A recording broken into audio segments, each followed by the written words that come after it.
A warm welcome to you and thank you for joining us on the program. The lawyers of General Diendéré, les avocats du général Diendéré, l'un des cerveaux présumés du coup d'État de septembre 2015 au Burkina Faso, ont dénoncé un procès qu'ils considèrent comme injuste. Pour eux, les droits fondamentaux de Diendéré ont été violés et le procureur militaire n'a pu démontrer la culpabilité du général.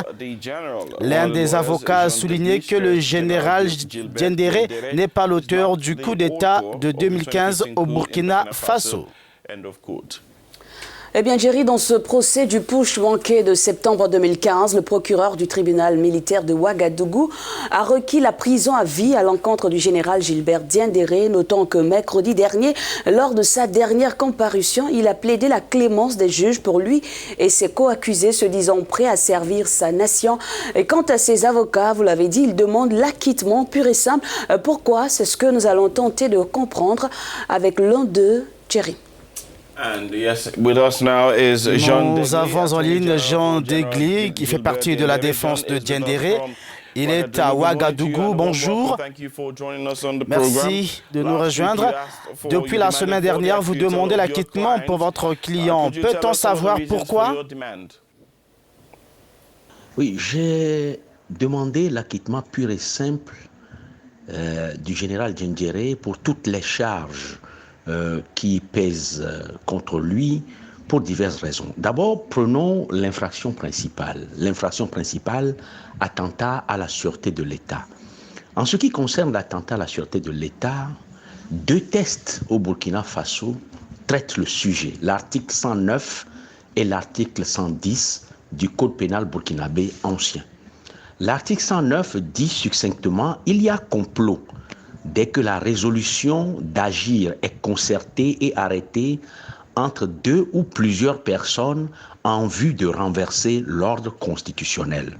Dans le cas du général, aucun élément n'a permis de prouver de complot à son encontre.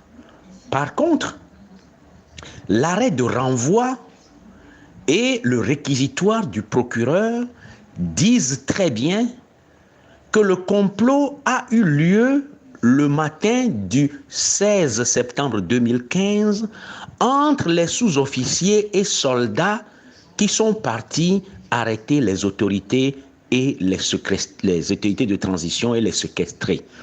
Et l'arrêt précise que le général Diendéré n'était pas membre, n'était pas partie de cette réunion préparatoire où la résolution, c'est-à-dire le complot, a été fait. Et nous avons demandé donc qu'il puisse être acquitté d'infraction d'attentat à la sûreté de l'État. Maître Jean Degli, vous soutenez que votre client a assumé la vacance du pouvoir sur la proposition de l'ex-président Jean-Baptiste Ouédraogo. Est-ce que l'intéressé dément? Qui dit au final la vérité? Vous savez, dans cette affaire, il y a eu beaucoup de choses. L'arrêt de renvoi dit clairement que Jean-Baptiste Ouédraogo reconnaît lui-même avoir dit au général Diendéré d'assumer la vacance du pouvoir. C'est à la page 61 de l'arrêt de renvoi qui dit clairement ceci, et je le cite, « Le président Jean-Baptiste Ouédraogo affirmait que lui et Monseigneur Paul Ouédraogo avaient directement rencontré les éléments du RSP au camp Nabakoum II, mais ceux-ci ont maintenu leur ferme position de ne pas relâcher les otages et d'aller au bout de leur coup d'État. Que c'est face à cette situation qu'il a dit à Diendéré d'assumer l'action pour combler le vide créé par la prise d'otages. » Arrêt de renvoi, page 61. Alors aujourd'hui, le président Jean-Baptiste Ouédraogo dit qu'il n'a jamais dit ça. Mais s'il ne l'a jamais dit, l'arrêt de renvoi a été rédigé sur la base des déclarations faites par diverses personnes, puisque ce sont les faits que l'arrêt de renvoi reprend. Où est-ce que l'arrêt de renvoi est parti chercher et trouver cet élément? Un de vos collègues a demandé au tribunal de se mettre au-dessus de toute pression pour rendre sa décision. Pensez-vous qu'il y aurait une ou des personnes qui souhaitent à tout prix voir le général Diendéré derrière les barreaux?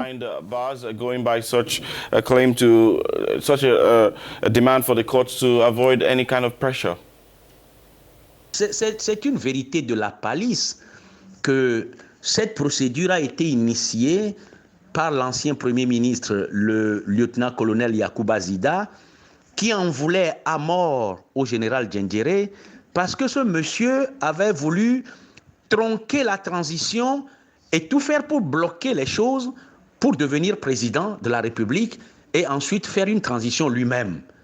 Il voulait utiliser une courte échelle pour devenir président. Et il a mis plein de choses en place. Il a divisé le RSP en deux. Certains éléments sont pour lui, certains éléments sont contre lui. Quand il s'est rendu compte que ces plans ne pouvaient pas fonctionner avec le RSP en place, il a tout fait pour que le RSP soit dissous. Et c'est lui qui, avec ses collaborateurs, ses acolytes, essayait de diaboliser, de tout faire pour diaboliser le RSP.